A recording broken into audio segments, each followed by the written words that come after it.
good evening to you. This is African Free Press Television, where we report Africa from a refreshing perspective. My name is Leo Keta, bringing you the news updates.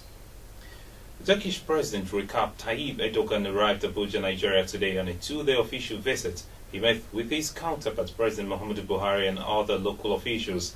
Erdogan is on a four-nation tour of Africa that had seen him visit Cote d'Ivoire on Monday and Ghana on Tuesday. The two countries are to support each other to push away terrorism and tighten bilateral relationships. And splinter groups from the People's Democratic Party (PDP) and the All Progressive Grand Alliance (APGA) have proposed a new party to be called People's Mega Party. The development follows a leadership crisis in Nigeria's main opposition party, the People's Democratic Party. The new political group PMP, which held its maiden meeting in Abuja yesterday, unanimously adopted Perry Opara as its interim chairman. And the House of Representatives has asked the federal government to replace the 23,000 ghost workers recently discovered in the civil service payroll with unemployed youths. The House resolution was equal to a motion moved by Honorable Dixon Takigiri, where he said that government should be able to engage 23,000 unemployed youths to mitigate the challenge of unemployment facing the country. Honorable Takigiri reminded the House of the promise of President Muhammadu Buhari to create 3 million jobs and urged the House to do everything possible to come to the aid of unemployed Nigerians. The teenage girl abducted from Bayelsa State into a forced marriage and conversion to Islam in Kano is to undergo a medical examination before being reunited with her family, the police said on Wednesday. A 14-year-old Ese Ururu arrived at Abuja from Kano on Tuesday, escorted by a police team.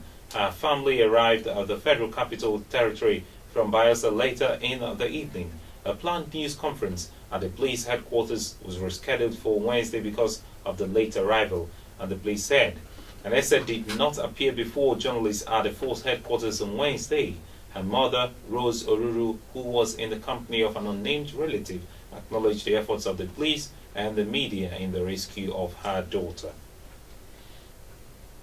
And the High Court of the Federal Capital Territory has ordered the immediate release of the aide de camp to ex-President Goodluck Jonathan Ojubane Adegbe on liberal terms. The judge, Yusuf Halilu, said the Economic and Financial Crimes Commission had no right to detain Mr. Adegbe for more than 48 hours without charging him to court. Mr. Halilu stated that the Commission had a legal obligation to treat government and the populace in like manner, and frowned at what he described as the conversion of the EFCC into a police station by its officials, while he added that his judgment was binding not only on the EFCC but also on any agency keeping him in detention. The counsel to Mr. Adegbe Oguonoju told the court earlier that the EFCC had transferred his client to a military facility after granting him bail on stringent conditions. Mr. Adegbe had taken the EFCC to court on February 11th, while his legal counsel, Mr. Onoja, stated in the application brought by his client that the arrest and detention of Mr. Adegbe by the EFCC violated his rights to personal liberty and freedom of movement, as stipulated in the sections 35 and 41 of the Constitution. And the Code of Conduct Tribunal has rescheduled the corruption trial of the Senate President Bukola Saraki, which was initially billed to resume on March 10th. In a statement issued on Tuesday by the spokesperson for the tribunal, Ibrahim Al-Hassan, the shift became necessary following the request of Mr. Saraki's lead counsel, Kano Agabi, asking that the hearing be moved by a day. The tribunal has announced the trial to commence on March 11, and the lawyer apologized for the inconvenience the shift might cause the tribunal and other counsel in the matter. Mr. Saraki was docked by the Code of Conduct Tribunal on 13 counts charged in September 18 for alleged corruption and false declaration of assets. He was specifically accused of deliberately manipulating the asset declaration form he submitted prior to his assumption of his current position as the Senate President.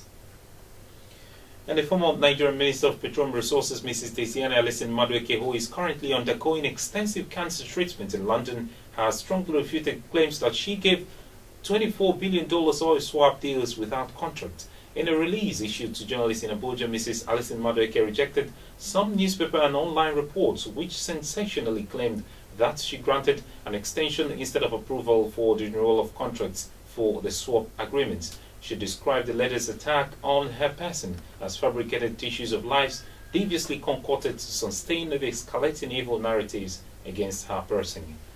And on the foreign scene, Pope Francis greeted a group of activists from the indigenous people of Biafra group who are campaigning for secession from Nigeria after they gathered at the Vatican last Sunday. IPOB is led by Nnamdi Kanu, a UK-Nigerian dual citizen who is currently detained in Nigeria facing trial for treasonable felony. Kanu is the director of Radio Biafra, an underground media outlet that broadcasts material in favor of an independent Nigerian state of Biafra in southeast Nigeria. During his weekly Angelus address, where the Pope addresses crowds of pilgrims gathered in St. Peter's Square from the balcony of the Apostolic Palace, Francis extended a word of welcome to the indigenous people of Biafra. The Pope's statement was greeted with cheers and celebration by the Biafran group, who were waving flags during the address. The Pope traditionally greets traveling groups of pilgrims during his weekly addresses, and the Vatican has not publicly commented on the Pope's position on Biafra agitation for the secession. And these are the stories we're tracking for you, coming from African Free Press Television this evening. For more, please log on to our website at www.africanfreepress.com. Follow us on Twitter at African Free Press. Like our Facebook page at africanfreepress.com. Join us in our discussions on various interesting topics at African Free Press Forum, and subscribe to our YouTube channel at African Free Press. My name is Leo Oketa. Do have a good night.